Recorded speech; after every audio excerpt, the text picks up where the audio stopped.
What will become of all the memories? Are they to scatter with the dust in the breeze? But one thought gives me comfort. It's all I have left.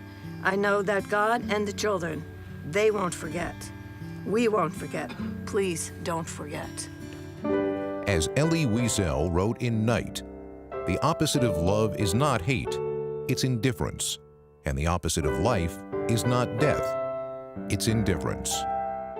Maud Dahme lives a life opposite of indifference and calls us all not only to remember the injustices on this earth, but to learn to eradicate them through education, compassion, action, and ultimately hope.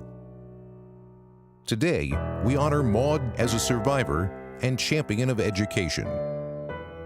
During the Nazi occupation of Holland, Maud and her sister were separated from their parents and taken into hiding by the Dutch underground for 3 years. I remember one day we were walking, airplanes came over. I was afraid because the Germans had great sport in their little fighter planes to just swoop down on the road and to shoot people off their bicycles. The family reunited in 1945 after the fall of German forces. The Dahmes would eventually reconstruct their lives and move to America in 1950. Since surviving the Holocaust as a child, Maud has become an advocate for education and Holocaust awareness.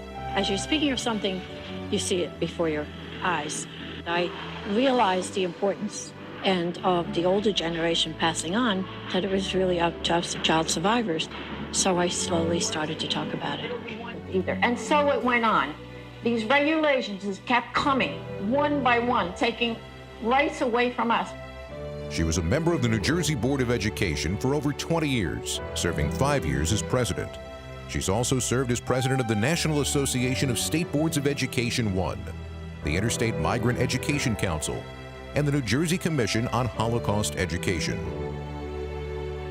In 2006, PBS made a documentary on Maud called The Hidden Child, which focused on her life in hiding and the annual trip to Europe she hosts for teachers exploring areas affected by the Holocaust. Through compassion and grace, she has not only triumphed, but teaches us that you can overcome adversity and hatred to become bigger than the sum of your struggles. We welcome Maud Dahme into the 2014 New Jersey Hall of Fame.